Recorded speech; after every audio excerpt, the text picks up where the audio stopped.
She's standing in mud up to her shins when she first understands what she's actually trying to do. It's April. Early morning, cold enough that her breath makes small clouds above the trees. The woodland around her is still brown from winter, bare oak branches overhead letting in pale gray light, and she has both hands pressed flat against a frame of woven hazel rods, gaps between them big enough to put a fist through, pushing wet clay into those gaps, forcing it in with her palms, with her thumbs, with the heel of her hand. The clay is heavy, heavier than it looks. It smells of old earth and something animal, because there's horse manure mixed in, and straw, and river sand. The smell sits at the back of her throat in a way that isn't entirely unpleasant. The clay takes the exact shape of her hands. She steps back. 1.5 meters of wall is there now, small, patched in muddy gray-brown, still wet and shining. It won't dry for days. It will probably crack. She knows this because she read about it twice in a library book, a book about Iron Age building techniques that had sat unchosen on the shelf for years, its spine barely creased. Her daughter is asleep 20 feet away in a tent. Her daughter is 6 years old. Maren Lovett, who used to work in housing assistance, who used to sit behind a desk and explain to people what their options were, is standing in an oak wood on the Welsh border at 6:30 in the morning, barefoot because the mud took her boots, covered in clay that's already drying on her forearms and cracking at the knuckles, building a wall.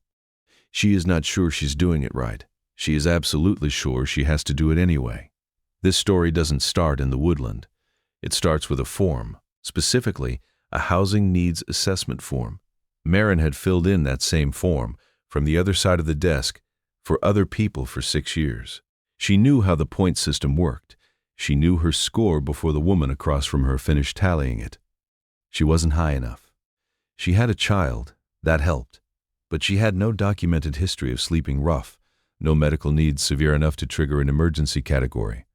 She was the kind of person who falls through the gap between categories. She knew that gap. She'd explained it to other people herself, hundreds of times, gently with a leaflet and a referral number.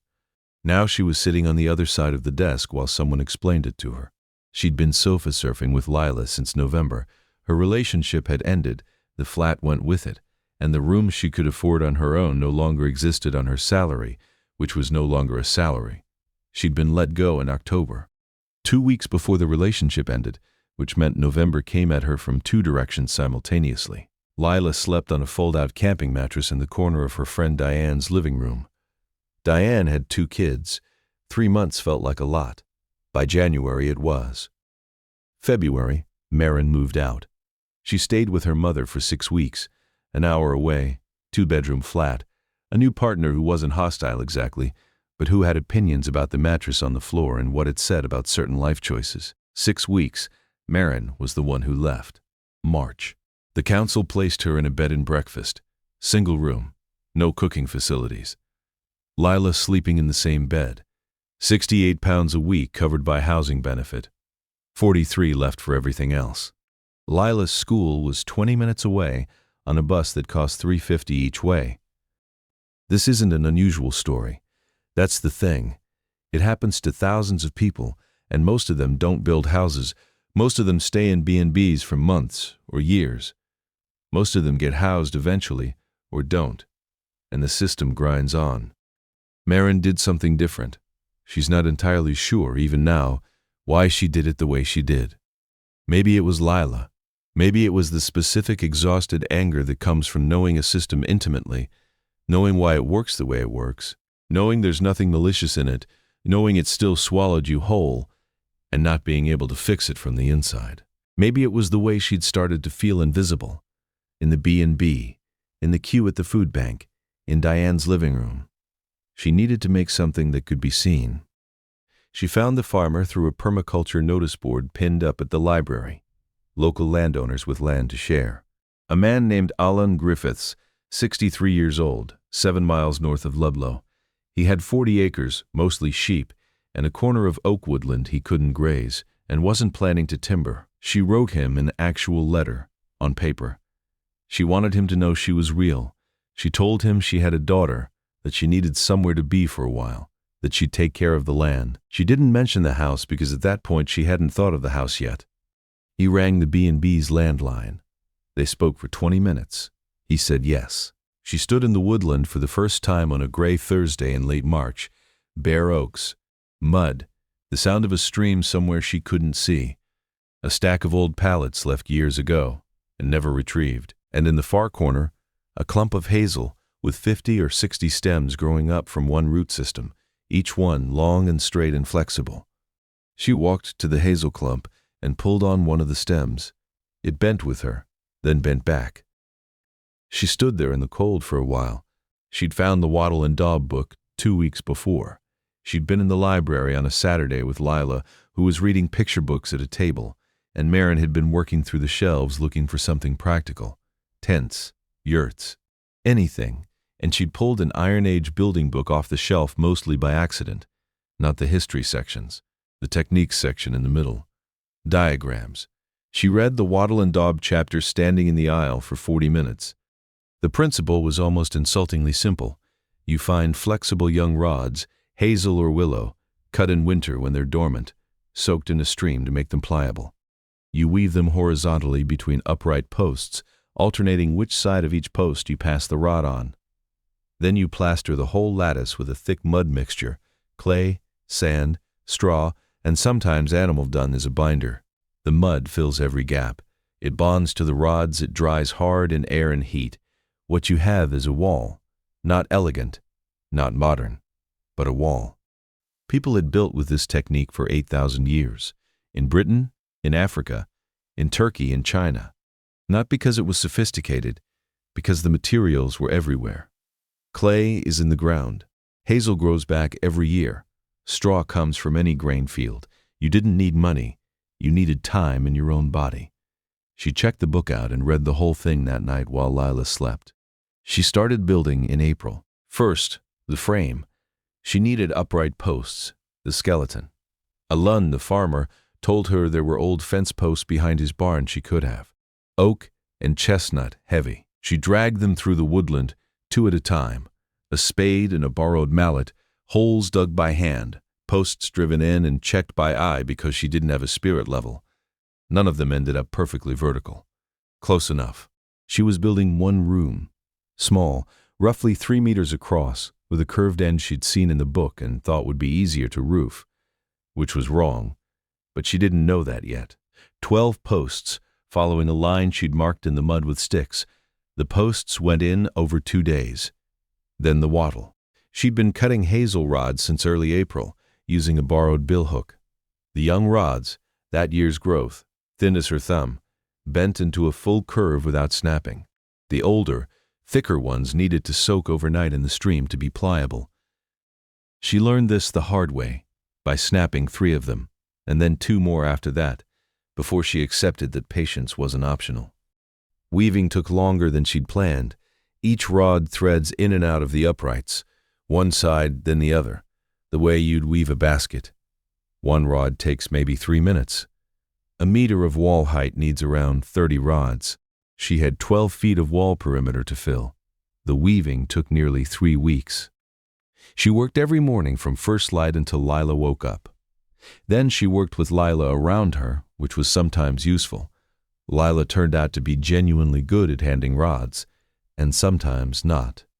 Because Lila also found the stream next to the woodland considerably more interesting than construction. Marin got good at working one-handed, with her eyes on the water. By early May, the frame was standing. She pressed her palm flat against it, and it barely moved. Solid, for something that was just woven sticks. Now the daub. She'd been testing recipes for 2 weeks on an old pallet, different ratios of clay to sand to straw, labeled with bits of stick stuck in each patch, left to dry in the sun. The clay came from the streambank, where the soil changed from brown topsoil into solid gray-blue about a foot down. She could tell it was good clay because it stuck to itself and barely crumbled when dry. Her recipe, 4 parts clay, 1 part sand, 1 part chopped straw, 1 part horse manure she collected in a bucket from Alan's field, mixed in a blue plastic storage tub with her feet, walking in slow circles, adding water from a watering can. It was the heaviest work she had ever done. After an hour, her calves burned. After 2 hours, her lower back had its own opinion about the whole arrangement. The smell on the first day was strong. Wet earth and animal warmth and something alkaline. It settled into the back of her nose and stayed. By the end of the first week, she'd stopped noticing it. The applying was the part she hadn't fully pictured. You take a double handful of daub, wet, dense, the texture of heavy pastry, and you press it into the wattle from both sides. Push it through the weave, cover every rod. It wants to fall. You press it back. It grips eventually, but not always on the first pass. And the bits that don't grip fall into the mud below, and you scoop them up and start again. No waste, nothing to spare. She worked panel by panel, base to top, reaching up on her toes for the high sections, covering every inch of hazel she could reach. The walls, wet, looked nothing like walls. They were uneven, ridges where her palm had dragged, divots where she'd pressed too hard. Brown, gray, and dark with moisture. She stood back and thought, that looks terrible. But it looked like a wall. She went home that evening, home meaning the tent, still up in the clearing, covered in dried clay to the elbows. Lila asked if she'd been eating the mud. Marin said yes. Lila believed this for about 4 seconds. They ate tinned soup on the ground sheet, while Marin felt, quietly and against her better judgment, something very close to satisfaction. The roof was the part she couldn't do the way the book described. She'd read about thatching, ordered the proper book from the library, read it twice. Water reed laid in courses, ridge-capped, a deep overhang all the way around. Beautiful. She wasn't going to do it. Not alone, not in the time she had, not without practice she didn't have. She spent 2 weeks trying to find someone who'd help in exchange for something she could offer. Got close twice. It fell through. She drove to 3 farm sales in June and found, at the second one, 6 sheets of corrugated tin. Second-hand, surface rusted but solid. 40 pounds, which she'd been setting aside since April. The farmer threw in 8 lengths of ridge beam because he said he had no use for them. The tin was wrong. She knew that. It wasn't insulating, wasn't quiet in rain, wasn't anything like what she'd imagined. But it overhung the walls by nearly a meter on every side. 2 trips in a Lund's pickup, both of them wrestling the sheets into position on a Saturday morning. And that overhang was what mattered. Rain would fall straight down and the walls would stay dry. Lund looked at the finished structure for a long moment without speaking. Then he said, it was watertight. Coming from him, that was the highest form of praise she'd yet received. They moved in at the end of August. Moved in is generous. They shifted their camping gear, sleeping bags, the cooking stove, the dry bag of documents and the biscuit tin where Marin kept her cash, from the tent into the building. Lila walked through the doorway first and stood in the middle of the packed earth floor and turned in a slow circle. Is it ours? She said. Marin said yes. Lila looked at the walls again. Then she asked if she could draw on them. Marin said yes to that too. Lila picked up a stick she'd sharpened on a stone and drew a cat on the south wall, about chest height, with surprisingly good ears. They slept there for the first time that night with the wood stove going, 35 pounds from a reclamation yard, its flue pipe going up through a sealed hole in the tin roof, and the sound of the woodland was different inside than it was in the tent. Quieter, contained. The walls held sound in a way canvas never does. Marin stayed awake most of that night, listening to the walls. Not listening for trouble, just listening. They were quiet. The first frost came in the second week of October. She'd known it was coming because the evening sky went sharp and clear, the kind of clear that means danger. She'd stuffed straw along the exterior base of the walls the week before, worried about rain splash. That part she'd read about. What she hadn't taken seriously enough was what frost does to clay that hasn't had time to fully cure. She woke in the night to something she couldn't name. Not a sound exactly. More an absence. The fire had gone low. She got up to feed it, swept a torch across the walls, and there, on the north face, was a crack that hadn't been there the night before. 3 inches, running diagonally across the surface. She put her finger in it, couldn't feel the bottom. She stood there in the cold with her finger in the wall and tried to assess what this meant. She didn't panic, which surprised her later because panic would have been reasonable. What she felt instead was a cold kind of clarity, the same thing she'd felt in the housing office sitting across from someone who just explained there was nothing available. You locate the next thing you can do. You do it. She went back to sleep. In the morning, she mixed a small batch of daub.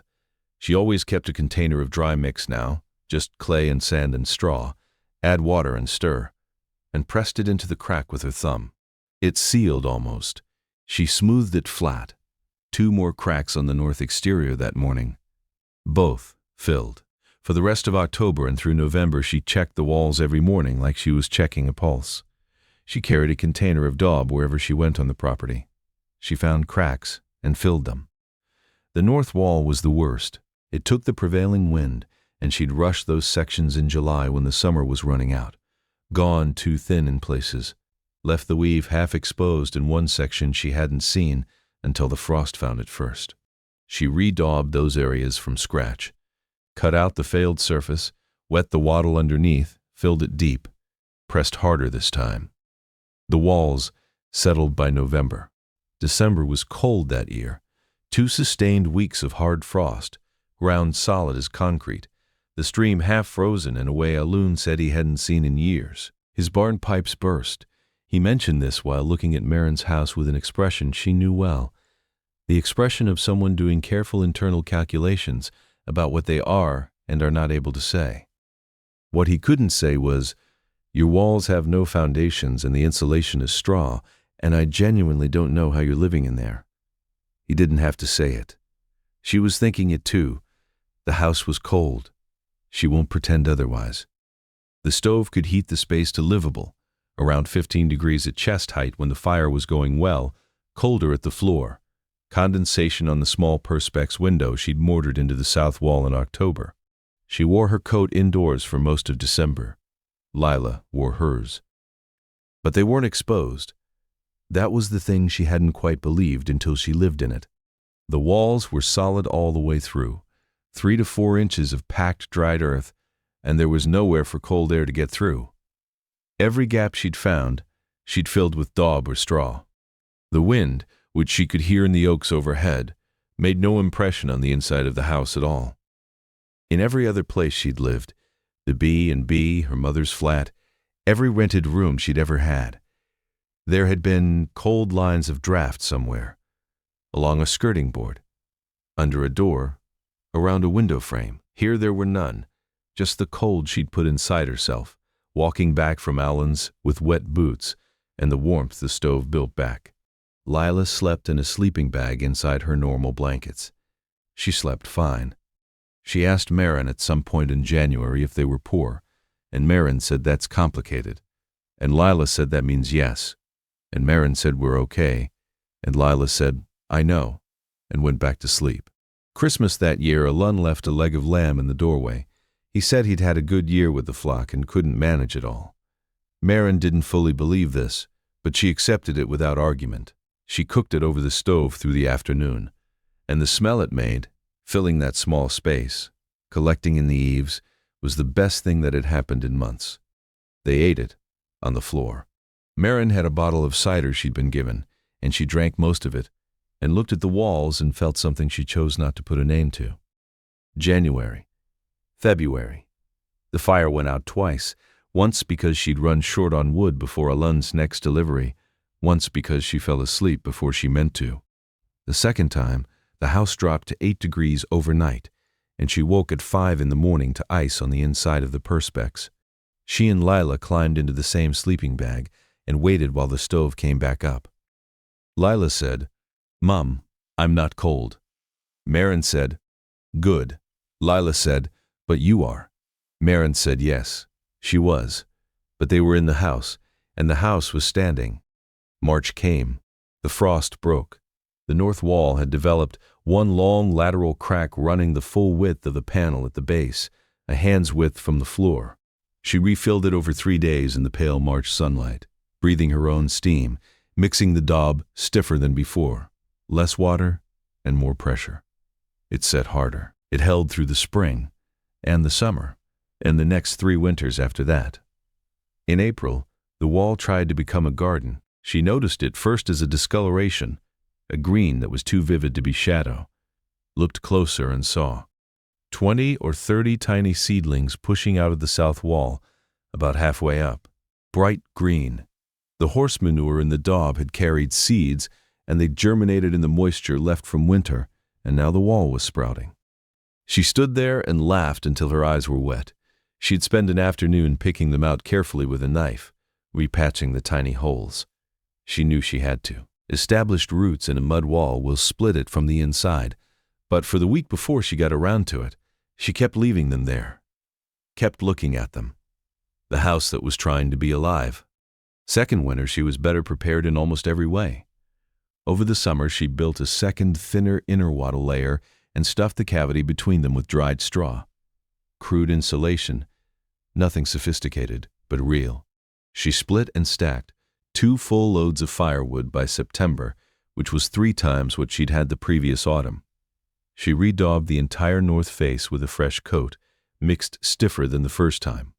She mortared flat stones under every wall base where rain splash had been getting in.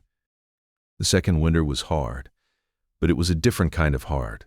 The hard of managing something difficult rather than not knowing if you'd survive it. She and Lila argued more that winter than any other. Cabin fever in a space that size is real and physical.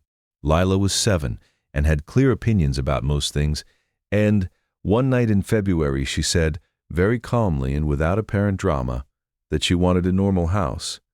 Marin said, I know, didn't try to argue, because Lila was right. A 7-year-old was correct about a thing that a 35-year-old had failed to prevent. Marin cried about it later when Lila was asleep. Then she added wood to the stove. Third winter. Lila was 8. The coldest November in Shropshire in over a decade, or so the farmer at the feed merchant said, and he seemed the type to track these things. Pipes froze in the village 3 miles away. A Lun had to bring 3 pregnant ewes into his kitchen for warmth. Marin's walls did not crack. Not once. She'd expected some cracking. A little surface damage on the north face was just maintenance now, a seasonal fact. You filled it and moved on. But this winter, the north wall gave her 1 small crack, 6 centimeters, which she filled on a Tuesday afternoon. That was all. She was walking back from the farm in late November, passing a builder's van outside a cottage down the lane, and the builder was checking his work on some fresh pointing, and they started talking the way you do, and she mentioned her house, and he asked a few questions with genuine curiosity rather than politely concealed horror, and then he said, thermal mass. She said she didn't know what that was. He explained it like this. Thick walls don't insulate, they store. You heat the space. The wall absorbs heat slowly. You let the fire drop at night. The wall releases it slowly. By the 3rd or 4th year of regular fires in the same building, the walls are precharged. Not hot, but not cold either. When the outside temperature drops fast, the inside falls much more slowly because the walls are still releasing what they've been accumulating for years. He said it was why stone and earth buildings had been the dominant human architecture for thousands of years, before anyone invented modern insulation. Not because people were unsophisticated. Because it worked. She thanked him and walked home. She sat by the stove and looked at the walls for a long time. 400 years some of those buildings survived. Churches, farmhouses, barns, made of nothing but mud and woven rods and a coat of lime. Some still standing today. She'd thought she was doing something desperate. Turns out, she'd been doing something ancient, something that, done right, just works. 4th winter. Lila was 9, turning 10 in January. The house was 4 years old. The walls had accumulated. Each winter's maintenance left the repairs layered on top of the original. New daub pressed into old, building up on the north face especially. Maybe 1.5 inches thicker than when she'd started, not planned. Just the record of every crack found and filled over 4 years, written in clay. December came cold and very clear. The ground froze solid by the 15th. The stream stopped running, a first, and Marin collected water from a tap a loon had fitted by his gate. She checked her thermometer before going to sleep on the 19th of December. -5 outside, dropping. She checked it again in the morning. Inside the house, with the stove out since 2 in the morning, 11 degrees. She sat up and looked at that number for a while. 11 degrees inside a house made of mud, clay, straw, and corrugated tin, when it was -5 outside and the stove had been out for hours. Not warm. She wasn't going to pretend it was warm. She was wearing 3 layers, and Lila was a sealed shape under 2 sleeping bags. But 11 degrees means no danger. 11 degrees means the hands work, the pipes don't freeze, the children don't suffer. She lit the stove. Within an hour, it was 18 degrees inside. Lila kicked her blankets off and complained it was too hot. Too hot. Inside a house built from sticks and river clay and horse manure and 40 pounds of secondhand tin. There's a social worker who visits every autumn. She has to. It's part of the arrangement with the council, which technically still classifies Marin's situation as resolved inadequately, which means they know about it and have decided, repeatedly, that it isn't a crisis. The social worker's name is Paula, and she drives up the track in a small gray car and drinks tea standing up and looks at the walls with the expression of someone expecting them not to be there. She writes something on a form. She leaves. Every year she says the child is clearly well. Every year she looks at the walls on her way out, the way you might look at a bridge you'd just crossed, making sure it's still behind you. Last autumn, Paula came on a Tuesday in the rain. The house was warm. Marin had bread proving on the shelf above the stove. She'd learned to bake on the stove in year 2. Bread that came out dense and a little lopsided but real. And the rain was hitting the tin roof at a good angle, the kind of October rain that sounds, from inside, almost like applause. Paula sat down and drank her tea and said that Lila seemed happy. Marin said she was. Paula left. The rain kept going. The walls didn't move. People ask Marin what she'd say to someone starting out. She doesn't love the question because it makes her sound like she knows what she's doing, which she says she doesn't. She's a woman who made expensive mistakes in expensive clay and paid for them with expensive time. But if she has to say something, she says, the first crack isn't the end. It's just the beginning of maintenance. She says this about the walls. She might mean something else, too. Her hands changed and she didn't notice it happening. Sometime in year 2, she looked at her palms, and they weren't the palms she remembered from behind the housing desk. The skin was tighter at the knuckles. Calluses had come in at the base of each finger. There were lines of ingrained clay in the creases. Dark, permanent. That soap didn't reach. You can't press clay for 4 years and pull away clean. The work stays with you. What Marin built is not a solution to homelessness. She'd say that faster than anyone. She got lucky in specific, unreplicable ways. A farmer willing to say yes, a woodland accessible and quiet enough, and her own stubbornness, which she doesn't call a virtue, just a fact she's learned to live around. Most people in her situation don't have all of those things. Many have none of them. But the house is standing. 4 winters, 4 seasons of crack and repair, 4 years of lime wash on the exterior face, and straw packed at the base, and fresh daub pressed into old with the heel of her hand. 4 winters the temperature dropped below freezing for weeks at a time, and the walls did not fail her. The north face is close to 5 inches thick now, built out by every repair, each layer containing the one before. You could read it like a record.